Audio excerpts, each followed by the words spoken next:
Our next speaker will come without the aid of pictures, because, as he said, if I started showing pictures, they'd all be of bands. You might gather from that Luke Bainbridge has a bit of a musical interest. I knew Luke when he, in fact, was as young as he looked, and that was in his days editing City Life magazine, which sadly is no more. Luke went to London not to get rich, but to get better. And since then has done a number of things, including being associate editor of the Observer Music Monthly when it used to exist, and then latterly as the cultural director of a number of festivals, one of which, Festival number 6, takes place annually and very successfully at Portmeirion. Luke Bainbridge.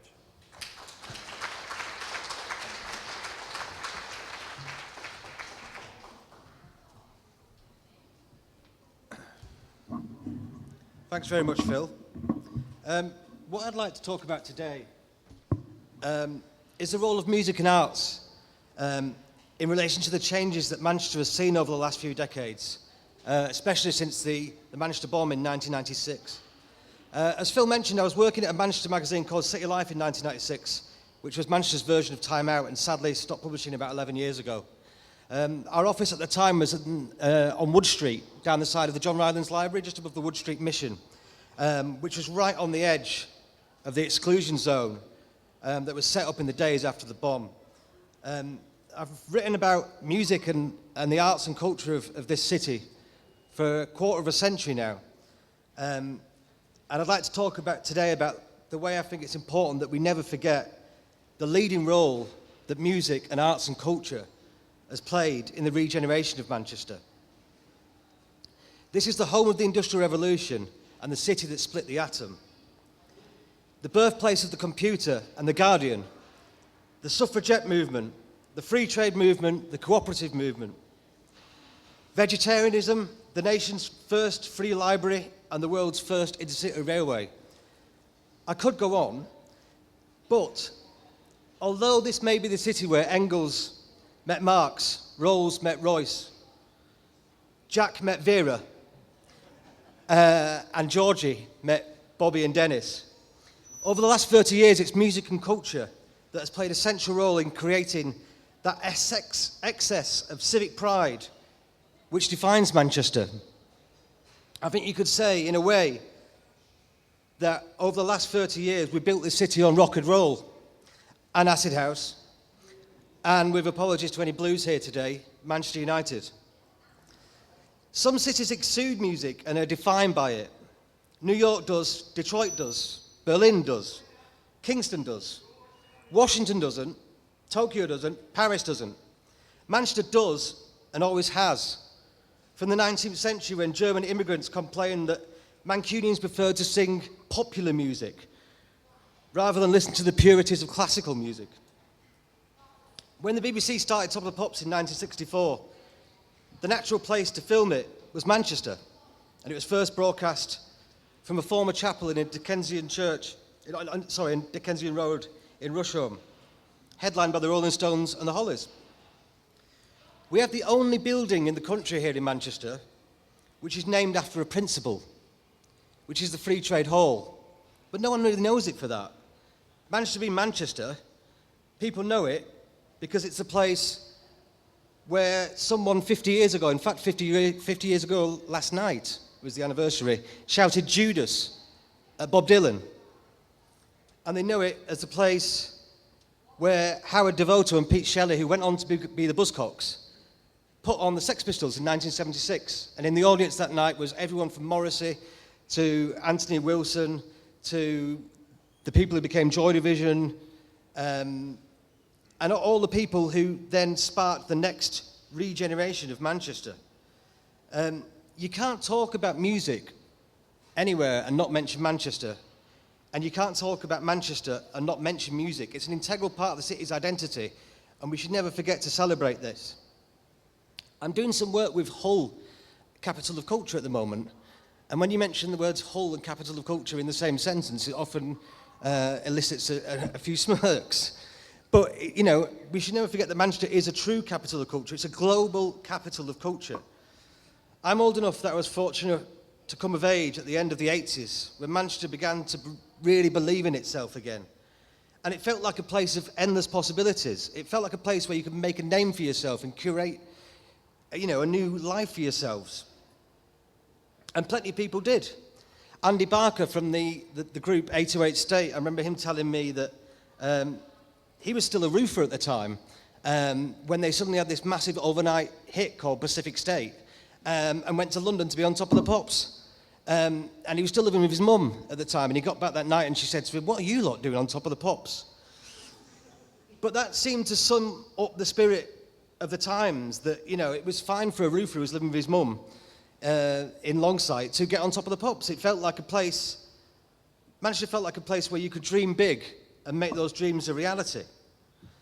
The late, great Tony Wilson once explained to me at great length actually, as he always did, that the idea of the city as an attractive, vibrant place to be begins with rock and roll. Tony's argument was, when it comes to what is more important to you than anything, which is rock and roll, your city is more important than Tokyo, Berlin and Paris, how could you live in a shithole? Excuse my language, that was Tony's words. You can't. So I think it's very important that we don't forget that. For all the great developments in the city centre over the last 20 years, we've also lost some key cultural spaces.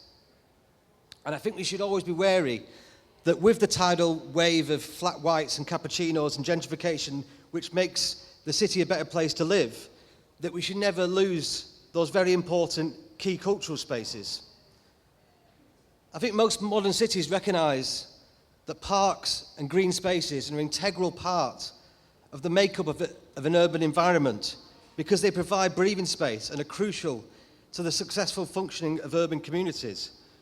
But I also strongly believe that music, arts and cultural venues are arguably just as important, because they allow the city to express itself, show its creativity and enjoy itself, and we should never forget that.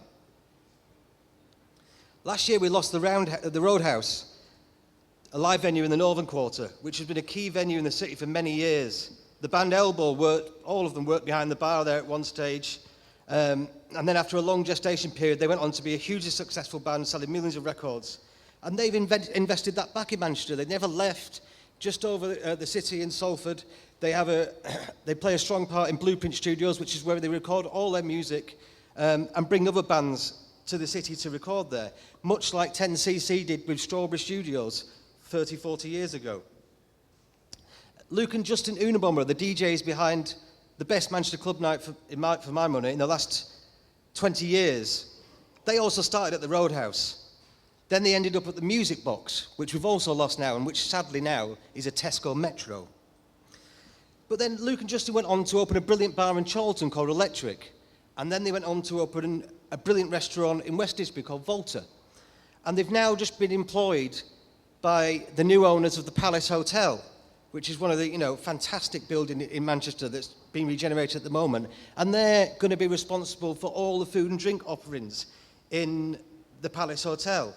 These are key cultural figures now in Manchester, but all of them were given their first break by the Roadhouse, a venue that we've now sadly lost. The change around the Roadhouse in the Northern Quarter has been dramatic over the last 20 years. At the time of the bomb, the probably only modern bar in the Northern Quarter was Dry Bar. Now there's probably 50 bars there. And what makes the Northern Quarter unique is most of them are independently owned.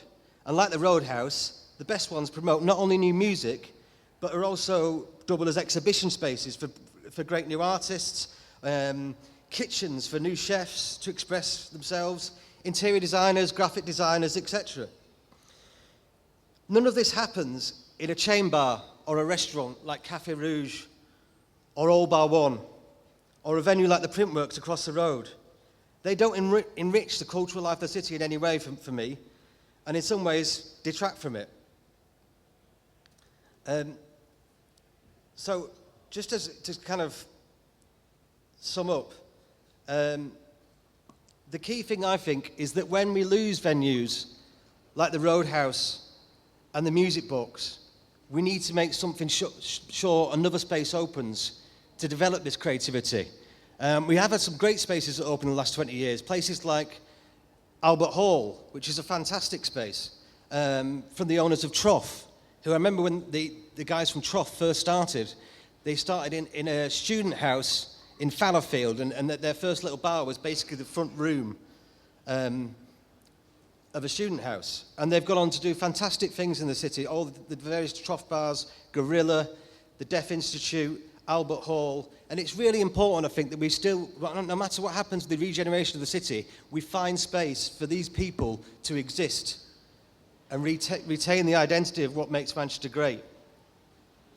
Because, as I said before, I truly believe the music venues, nightclubs and art galleries are as crucially important in allowing the city to breathe as parks and rivers, more in Manchester than anywhere else.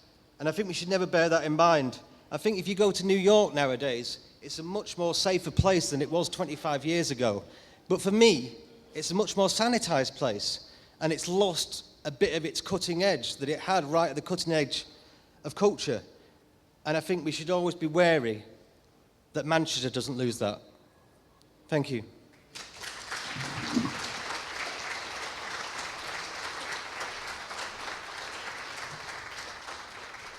Thank you very much, Luke, and thanks especially for reminding me where I was 50 years ago last night, which for a moment there I'd forgotten. I was on the same row as the guy who shouted Judas, by the way. It wasn't me, I promise you. I had a tiny little voice in those days.